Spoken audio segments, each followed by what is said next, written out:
Welcome to SHEEN Talk, and thank you for tuning in for another episode of SHEEN Talk. I'm your wonderful, lovely host, Kimberly Chapman, and today we have a beautiful young lady who is just out of this world fit.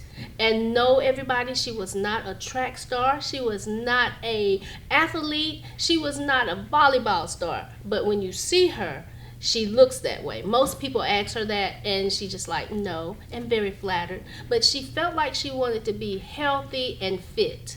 Today, please welcome Cherie Fields. How are you doing today? It's great to have Kim. you. Thank you so much for having me. Yes, you look so beautiful. Thank you so much. Yes. I'm thrilled to be here. So tell me, what caused you to be so into physical fitness?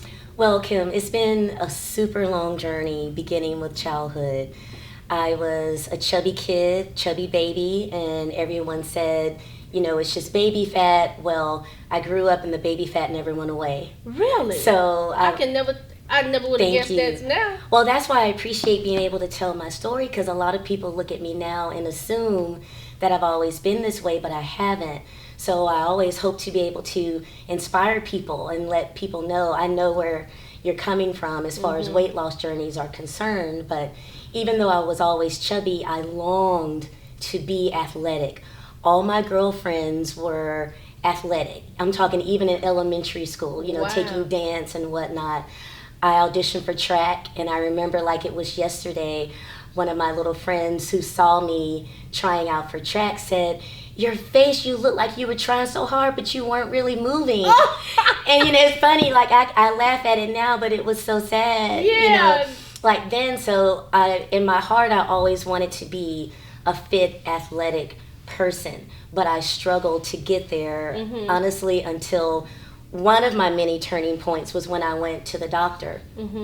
And they told me my cholesterol was high. Wow. That's when I first learned about bad cholesterol versus good cholesterol.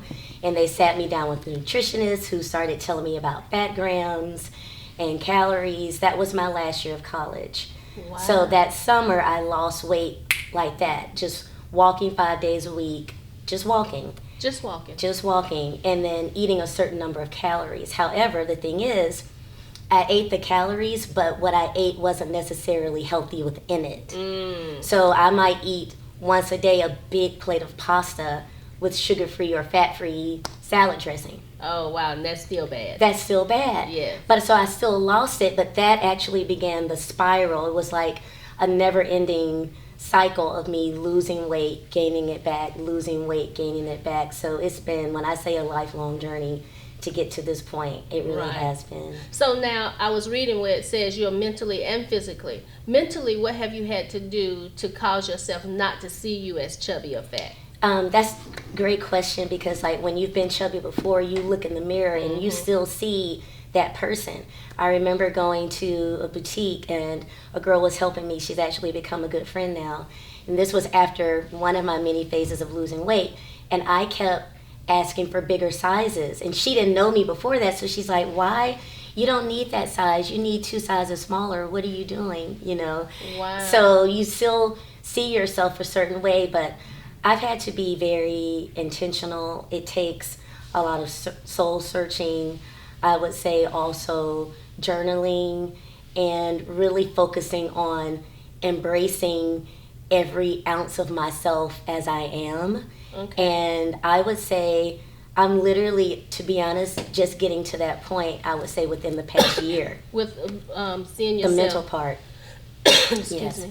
Because the physical part has come along over the years with trial and error. You know, I did all types of fad diets.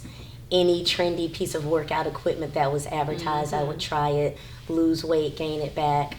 And, you know, finally got to a point where I found a way to stay physically fit that I enjoyed, and that was through spinning. Oh, wow. Through spinning. I took my very first spinning class at the gym I was a member of back home in Birmingham, and I loved it. It was a lot of fun, and I think it was because the instructor had a performance aspect. He was a showman.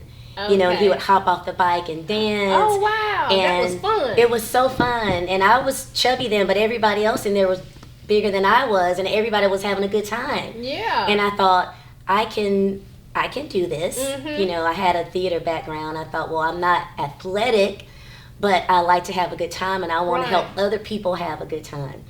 So I went to the group instructor, the manager at that time, and I told her, I said, I think I want to get certified to teach spin. And she said, well, there happens to be a certification course this very weekend at the local university. If you get certified, I'll give you classes right away.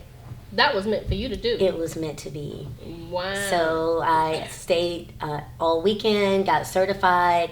They instantly gave me 3 classes to teach a week. And that was like my final turning point of my journey, because teaching 3 days a week, obviously it gave me consistency with the workout program. But what I didn't anticipate was the community that would evolve from that, and the people that would come to my classes. And that was the very first time I remember having someone walk up to me and tell me that I was their hero. That's awesome. And I was blown away by that, because this was a chubby girl who was picked on and called names, Miss Piggy. Are you serious? Roly-poly. I'm hearing you say that, but with your frame, I can't even imagine it. I know. If you see pictures, you'll see where how far I've come from. I posted on my Instagram, on social media, a few months ago. There was this big thing going around called the 10-year challenge. And it was really focused on youth, like how different do you look, younger or older. So I did mine more so on my fitness journey, showing how I looked in 2007 versus the end of 2018. So, but yes, I remember like yesterday, the girl on the playground in elementary school who called me Miss Piggy. Wow. I remember the guy in college who called me Roly-Poly as I was walking across campus.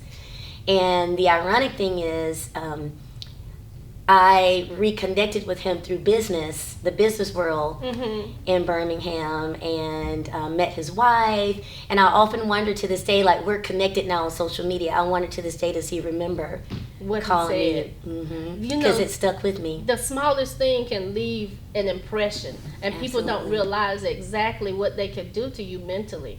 It affected me a great deal.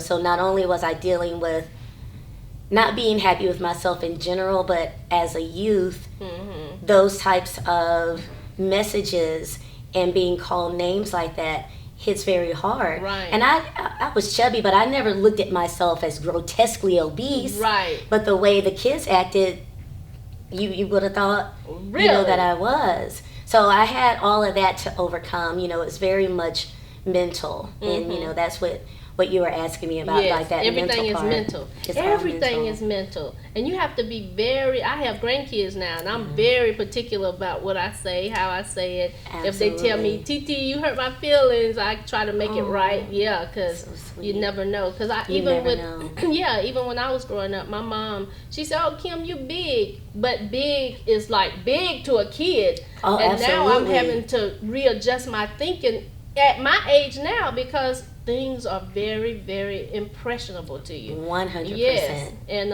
that mind is it takes a lot different. of work. Yeah, and one thing that really helped me was journaling and writing things out and reminding myself no negative self-talk.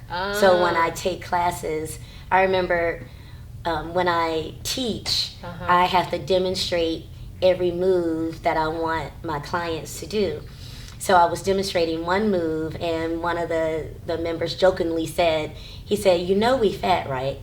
And I said, no negative self-talk. Exactly. He was joking, but not. Do you know what I'm saying? Exactly, because the mind has no sense of humor. Exactly, and he said it in front of the other member, so I said, no negative self-talk. Right. And of course, they did it.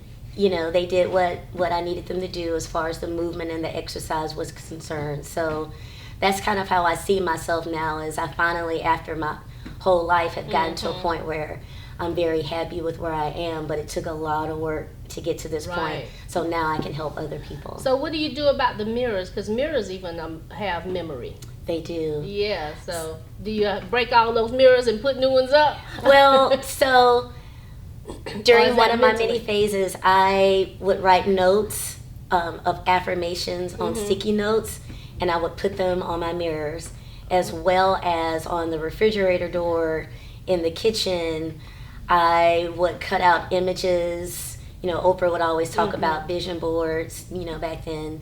So I would cut out images of fit women and, take that on my vision board. And I would also take that like in my bedroom. So I tried to surround myself with those types of images of how I want it to be. And it doesn't work overnight. Like I said, I'm literally just getting to a point now where I feel like I've hit a sweet spot, but it certainly helped. I think that was like a big part of the journey. And honestly, what keeps me going is every fitness entity I've worked for is having clients that lean on me for support and look up to me, because I'm the girl who couldn't run track before, and now people are looking up to me. So that motivates me and drives me. Because you got a track body.